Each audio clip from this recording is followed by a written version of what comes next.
நம்முடைய தனிப்பட்ட 15 வருட விவசாய அனுபவம் அப்படிங்கிறத தாண்டி நாம் கடந்து வந்த பாதையில சந்தித்த முன்னோடி விவசாயிகளுடைய அனுபவங்கள் மற்றும் வேளாண் வல்லுநர்களின் அறிவியல், இதை அரவணைத்து நாம் உருவாயிருக்கக்கூடிய விவசாய முறைதான் திரிசக்தி ஆரோக்கியம் அப்படிங்கிற விவசாய முறை.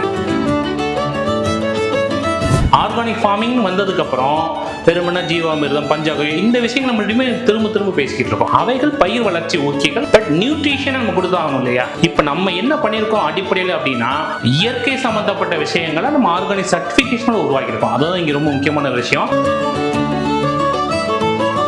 இயற்கை சார்ந்த ஒரு காம்ப்ளெக்ஸ் ஃபெர்டிலைசர்ஸ் நம்ம உருவாக்கியிருக்கோம். இது ஒவ்வொன்றையும் அந்தந்த ஸ்டேஜ்ல அவங்க அப்ளை பண்ணும்போது அது ஒரு பெஸ்ட் ரிசல்ட் கொடுக்குது. இன் டர்ம்ஸ் ஆஃப் growth-ஆ இருக்கட்டும், இல்லை ஃப்ளவரிங் ஸ்டேஜாக இருக்கட்டும், இல்லை ஃப்ரூட் டெவலப்மெண்ட் ஸ்டேஜ், இல்லை நம்ம காய்கள் எல்லாத்துக்குமே இது ஒரு நல்ல ரிசல்ட் கொடுக்கக்கூடிய விஷயங்களா நீங்க அமைஞ்சிருக்கு நமக்கு.